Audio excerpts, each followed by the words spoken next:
Occasion ఏదైనా location ఎక్కడైనా తెలుగువారి వేడుక అంటే ఆలివ్ మిఠాయి ఉండాల్సిందే. మిఠాయి అంటే ఆలివ్.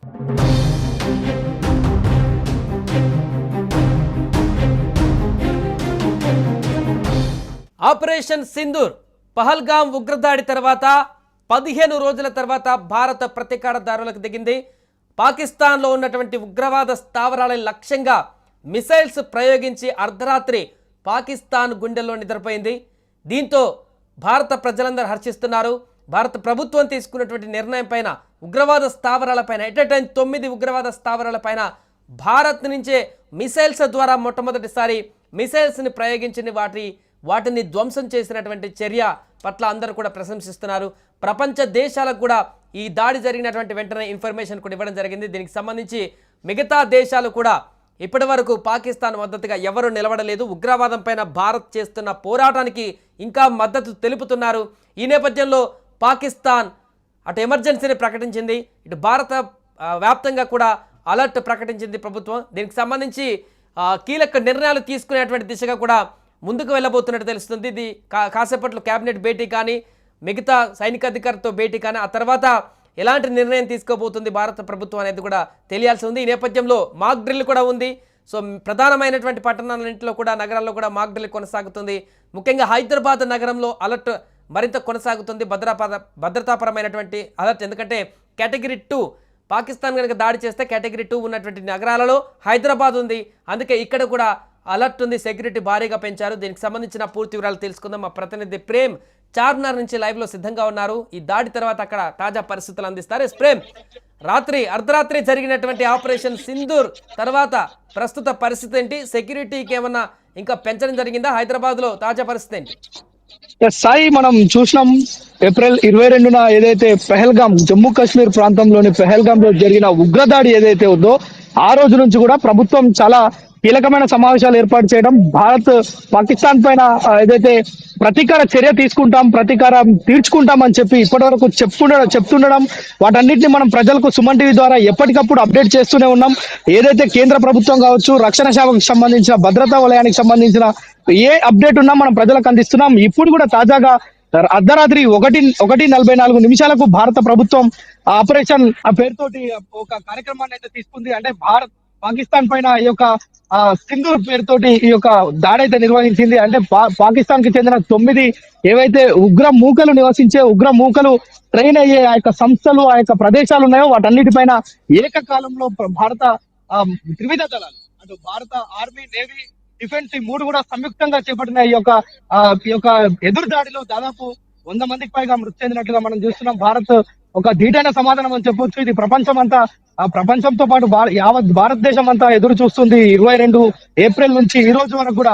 ఎందుకంటే ప్రతి ఒక్కరు జమ్మూ కాశ్మీర్ లో అమాయకమైన ప్రజలను, పర్యాటకులను, అదేవిధంగా ఆర్మీకి సంబంధించిన వారిని కూడా అందులో చంపేయటం మనం చాలా, అంటే భారత్ మొత్తం దిగ్భ్రాంతి వ్యక్తం చేసిన పరిస్థితి. ఆ రోజు నుంచి ప్రతి ఒక్కరు ఎదురు చూస్తున్నారు. భారత్ ఏ క్షణంలోనైనా సర్జికల్ స్ట్రైక్ నిర్వహిస్తుంది, లేదంటే ఒక యుద్ధాన్ని ప్రకటిస్తుంది. ఆ యుద్ధాన్ని చూసేందుకు కూడా ప్రజలంతా, భారతదేశ ప్రజలు ఆసక్తిగా ఉన్న నేపథ్యం. మరోవైపు పాకిస్తాన్ కి సంబంధించి మనం నిన్ననే మాట్లాడుకున్నాం, నిన్న ప్రజలందరికీ అప్డేట్ చేస్తాం. ఏదైతే పాకిస్తాన్ లోని ఇస్లామాబాద్ లో ఉన్న లాల్ మసీద్ లో మౌలానా అబ్దుల్ ఘాజీ ఏదైతే మాట్లాడడం జరిగింది, మనం చూస్తాం లైవ్ కూడా, అది మనం అందరికి కూడా చూపించడం మన వ్యూవర్స్ అందరికీ. అయితే ఏదైతే పాకిస్తాన్ లో తాజా పరిస్థితి పైన అక్కడున్న మౌలానా అడగడం తోటి ఒక్కరు కూడా చేయకపోగా, అంటే భారత్ కి పాకిస్తాన్ కి మధ్య యుద్ధం వస్తే మీరు ఎటు నిలబడతారు అనే దానికి ఎవరు కూడా సమాధానం చెప్పని పరిస్థితి, తెల్లమొక్కలు వేసుకున్న పరిస్థితి. ముఖ్యంగా ఈ రోజు సాయంత్రం మాక్ డ్రిల్ కూడా నిర్వహించనున్నారు. మన హైదరాబాద్ లో 4 ప్రాంతాల్లో మాక్ డ్రిల్ నిర్వహించనున్నారు. సో దానికంటే ముందే అర్ధరాత్రి దాడైతే కొనసాగింది. మిసైల్స్ తోటి పాక్ ఉగ్రవాద స్థావరాలపైన దాడి చేసింది. సో ఇప్పుడు ఇది మాక్ డ్రిల్ లాగానే చూడొచ్చా, లేకుంటే అటు పాకిస్తాన్ నుంచి కూడా అక్కడ ప్రధాని ఇంకా ప్రగల్భాలు పలుకుతున్నారు, మేము దాడి చేస్తాం భారత్ మీద అనేటువంటి అంశాలు.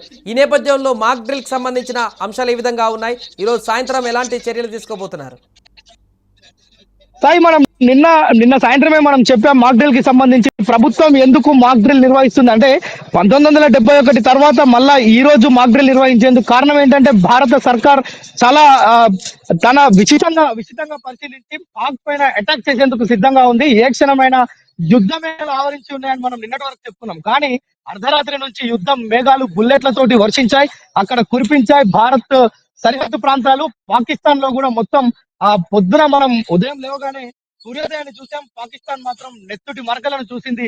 ఇది మాత్రం యావత్ భారతదేశం అంతా ఒకవైపు హర్షం వ్యక్తం చేస్తున్న పరిస్థితి. ఎందుకంటే 26 మందిని హతం చేసిన ఉగ్రవాదులకు బుద్ధి చెప్పాలనే దృఢ సంకల్పంతో అటు యావత్ భారతదేశం అంతా ఉంది. త్రివిధ దళాలు ఉన్నాయి, ప్రభుత్వం ఉంది, అన్ని అంటే రాజకీయాలకు అతీతంగా కూడా అన్ని పార్టీలు కూడా ఎప్పుడెప్పుడు అని ఎదురు చూసిన పరిస్థితి. ఇప్పుడు తాజాగా అంటే ఈ రోజు సాయంత్రం 4:30 గంటలకు హైదరాబాద్ లోని 4 ప్రాంతాల్లో మాక్ డ్రిల్ నిర్వహిస్తున్నారు. మాక్ డ్రిల్ ఉద్దేశం ఏంటంటే ఏదైతే యుద్ధం కానీ అత్యవసర పరిస్థితులు ఏర్పడినప్పుడు ప్రజలు ఎలాగ జాగ్రత్తలు తీసుకోవాలి, ఎలా తమను స్వీయ రక్షణ ఎలా చేసుకోవాలి, అంటే సెల్ఫ్ డిఫెన్స్ ఏ విధంగా చేసుకోవాలనేది భారత ఆర్మీ కావచ్చు, డిఫెన్స్ కావచ్చు, వీరంతా ప్రజలకు నేర్పిస్తారు. అంటే ఎవరైతే లోకల్ గా ప్రజలు ఉంటారో వారందరికీ కూడా వాటన్నిటిని నేర్పిస్తారు. ఒకవేళ యుద్ధమే కనుక జరిగితే, బాంబులు కనుక ఇక్కడ వర్షిస్తే, అక్కడ మిసైల్స్ ఇక్కడ ప్రయోగిస్తే మనందరం ఎలాగ జాగ్రత్తగా వ్యవహరించాలనే విషయాన్ని మాక్ డ్రిల్ ద్వారా చేపిస్తారు. అయితే ఈ రోజు సాయంత్రం 4:30 గంటలకు మాక్ డ్రిల్స్ కి కూడా డిఫెన్స్ అకాడమీ మొత్తం అయితే సికింద్రాబాద్ ఏదైతే గోల్కొండ, అదే విధంగా 4 ప్రాంతాలు హైదరాబాద్ లో ఉన్నాయి, ఆంధ్రాలో కూడా వైజాగ్ తదితర ప్రాంతాలు,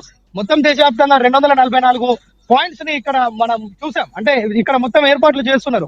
అంటే ఇదే సందర్భం, యుద్ధం కనుక వస్తే ప్రజలు ఏ విధంగా సిద్ధంగా ఉండాలి, ప్రజలు ఏ విధంగా తప్పించుకోవాలి, ఎప్పుడు లైట్లు ఆర్పివేయాలి, ఎందుకు లైట్లు ఆర్పివేయాలి, వీటన్నిటి విషయాలు, బంకర్లు క్లీన్ చేసుకోవాలా, ఇలాంటి విషయాలన్నీ చెప్పేందుకే ఈ యొక్క మాక్ డ్రిల్ ఏర్పాటు చేశారు. అయితే మాక్ డ్రిల్ కంటే ముందే ఈ యొక్క యుద్ధం అనేది ప్రారంభం కావడం, పాకిస్తాన్ పైన ఏదైతే ఎల్ఓసి అదే విధంగా పాకిస్తాన్ కి సంబంధించి దాదాపు 100 కిలోమీటర్ల దూరం వరకు కూడా మన ఈ యొక్క మొత్తం అణుబాంబులు అక్కడ పడడం చూస్తున్నాం, బుల్లెట్ల వర్షం కురవడం చూస్తున్నాం, దాదాపు 100 మంది ఇక్కడ వరకు మృతి చెందినట్లుగా చూస్తున్నాం. అంటే ఏది కూడా అంతర్జాతీయ సమాజంలో భారత్ పాకిస్తాన్ ని ఏకాకి ఇప్పటివరకు చేసింది, ఇక ముందు కూడా చేయబోతుంది అనడానికి ఇది ఒక నిదర్శనం. ఎందుకంటే ఏదైతే ఈ 9 ప్రాంతాల్లో భారత్ కాల్పులు జరిపిందో, దాడులు చేసిందో, పాక్ ఉగ్రవాద శిబిరాలను ధ్వంసం చేసిందో, వాటిని సమూలంగా నాశనం చేసిందో, అవన్నీ కూడా కేవలం భారత్ డిఫెన్స్ చేసుకోవడానికి, అదే విధంగా ఉగ్రవాదులు భారత్ పైన చేసిన దాడిని తిప్పికొట్టేందుకు పాకిస్తాన్ లో ఉన్న ఉగ్ర శిబిరాలను నాశనం చేశామే తప్ప మేము ఎలాంటి సామాన్య జనవాసాలకు మేము ఎలాంటి ఆటంకం కలిగించలేదని మనం భారత ప్రభుత్వం అంతర్జాతీయ సమాజంలో చెప్పుకునేందుకు వీలుగా ఇప్పుడు ఇదంతా కూడా చేసింది. అంటే మనం ఈ యొక్క ప్రక్రియ మొత్తం చూస్తే అర్ధరాత్రి నుంచి అధికారికంగా రక్షణ శాఖ ఏదైతే ఇచ్చిందో ప్రకటన 1:40 ఈ యొక్క డ్రైవ్ స్టార్ట్ చేశారు, ఈ యొక్క ఆపరేషన్ సింధూర్ ను ప్రారంభించారు. అప్పటి నుంచి కూడా దాదాపు జరిగిన ఈ కాల్పుల్లో పాకిస్తాన్ ఉగ్ర యొక్క ఏదైతే శిబిరాలు ఉన్నాయో వాటన్నిటిని నేలమట్టం చేశారు. అంటే భారత్ కేవలం ఉగ్రవాదం మీదనే పోరు చేస్తుంది తప్ప అక్కడున్న సామాన్య ప్రజల్లో, పాకిస్తాన్ ప్రజల్లో కల్లడం పిల్లడం చేయాలనేది భారత్ ఉద్దేశం కాదు అనేది అంతర్జాతీయ మార్కెట్ లో చెప్పే సుస్పష్టమైన వైఖరి భారత ప్రభుత్వం వద్ద ఉంది. మరోవైపు రాత్రి నుంచి ప్రజలంతా కూడా ఎదురు చూస్తున్నారు.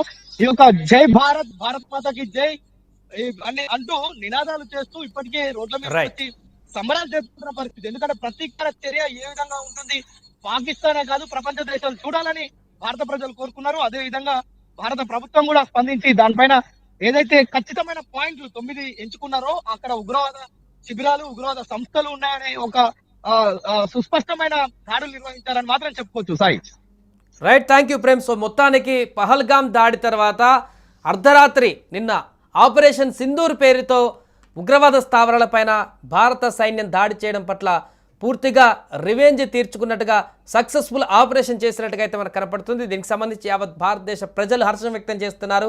ఇంకా అక్కడున్నటువంటి ఉగ్రవాద శిబిరాలను పూర్తిగా సమూలంగా నిర్మూలించాల్సిన అవసరం ఉంది.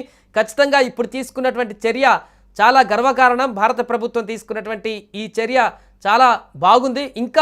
ఇంకా కూడా పాకిస్తాన్ మూలాల్లోకి వెళ్ళి ఆ ఉగ్రవాదాన్ని పూర్తిగా సమూలంగా నిర్మూలించడానికైనా కూడా సిద్ధపడాలంటూ కూడా చాలామంది అభిప్రాయాన్ని వ్యక్తం చేస్తున్నారు. ఏదేమైనా దీనికి సంబంధించి ప్రస్తుతం పాకిస్తాన్ ఇప్పటికే బార్డర్లో విచ్చలవిడిగా కాల్పులు జరుపుతూ అక్కడున్నటువంటి బార్డర్లో స్థానిక అమాయక ప్రజలను కూడా అక్కడ చంపేసే ప్రయత్నం చేస్తున్నట్టుగా వార్తలు వస్తున్నాయి. అటు మన బలగాలు కూడా ధీటుగా అట్నుంచి కాల్పులను తిప్పికొడుతున్నారు. ఏదేమైనా కూడా ప్రస్తుత ఉద్రిక్త పరిస్థితుల్లో ఇంకా నెక్స్ట్ భారత్ ఏం తీసుకోబోతుంది, అటు పాకిస్తాన్ ఎలాంటి కవ్వింపు చర్యలకు పాల్పడబోతుంది అనేది ఆసక్తికరంగా మారింది. సుమన్ టీవీలో మీ పర్సనల్ అండ్ బిజినెస్ ప్రమోషన్స్ కోసం కింది నెంబర్కి కాంటాక్ట్ చేయండి.